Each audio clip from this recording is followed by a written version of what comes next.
غور سے سمجھیں اللہ تعالیٰ کی آیتوں کے نا کچھ صریح آیات طاغوت ہی وہی صریح ہے.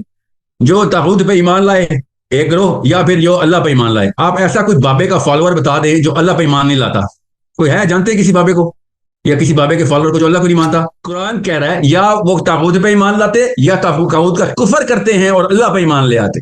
ٹھیک ہے، یہ دو الگ الگ کمپارٹمنٹس اللہ بناتا ہے قرآن میں.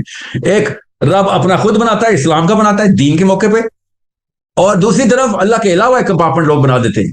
یہ جو بابوں کے فالوورز ہوتے ہیں یہ مشرک تو ہو سکتے ہیں، مگر اس کو زبردستی طاغوت میں ڈالنا، کیونکہ آپ اتنا بابا آپ کے سر پہ چڑھ جائے کہ ہر چیز بابے کو ذمہ لگانی ہو آپ نے، تو خود خدا رہا یہی طاغوت ہوتا ہے. آپ خود طاغوت کھیل رہے ہیں. پھر میں آپ کو سچ بتا رہا ہوں، ذرا سا انصاف کریں. کوئی میزان بھی کوئی چیز ہوتی ہے. مجھے کوئی شک نہیں ہے کہ ہزار کئی کروڑ بابوں نے کوئی نہ کوئی مستی کی ہونی ہے. ٹھیک ہے، اس کا یہ مطلب نہیں ہے کہ تصوف ہی غلط ہے. پاکستان میں اسلام کے نام کے اوپر جو کچھ ہو رہا ہے وہ بہت صریح دلیل ہے. پاکستان میں اسلام کے نام پہ جو کچھ ہو رہا ہے کہ اسلام میں مسئلہ نہیں ہے، پاکستان میں مسئلہ ہے. بالکل اسی طریقے سے تصوف میں مسئلہ نہیں ہے، پاکستانی صوفیاء میں مسئلہ ہو سکتا ہے، ان کے فالوور میں مسئلہ ہوتا ہے. تو تصوف کیوں خراب کر رہے ہیں زبردستی؟ اتنی بائسنس، یہ کوئی آرگیومنٹ نہیں ہے.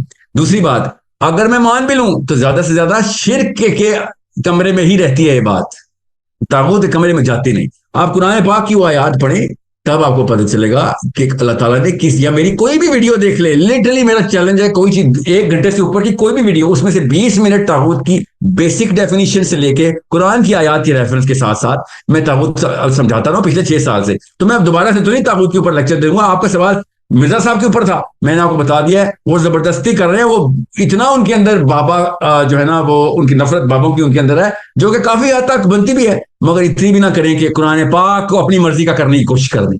قرآن پاک اپنی مرضی کا کرے گا تو وہ اپنا جو بھی کرے گا وہ طاغوتی حرکت کر رہا ہوگا نا. ٹھیک ہے، قرآن پاک آپ کی مرضی کا نہیں ہوگا مرزا صاحب. قرآن پاک کو میزان کے اندر اپنے ذہن کو توازن کو درست رکھتے ہوئے جیسا ہے ویسے ایکسپلین کریں. ہر چیز جو آپ کو بری لگتی ہے اس کا وہ مطلب نہیں ہے کہ جو قرآن میں پاک میں جو چیز غلط کی گئی ہے. قرآن پاک میں سود غلط ہے تو بابے سود نہیں لیتے تھے. قرآن پاک میں زنا غلط ہے تو بابے زنا نہیں کرتے تھے. قرآن پاک میں اگر طاغوت غلط ہے تو بابے طاغوت نہیں ہو جاتے. ایسے یہ اتنی آسان سی مثال دے رہا ہوں. طاغوت کو الگ رکھیں، میں نہیں کہہ رہا ہوں سارے بابے ٹھیک ہیں یا سارے بابے غلط ہے. یہ زبردستی نہ کریں. یہ زبردستی کرنا اور قرآن کے اوپر یہ بہت فائن لائن کو کراس کرنا ہے. ٹھیک ہے، احتیاط کریں.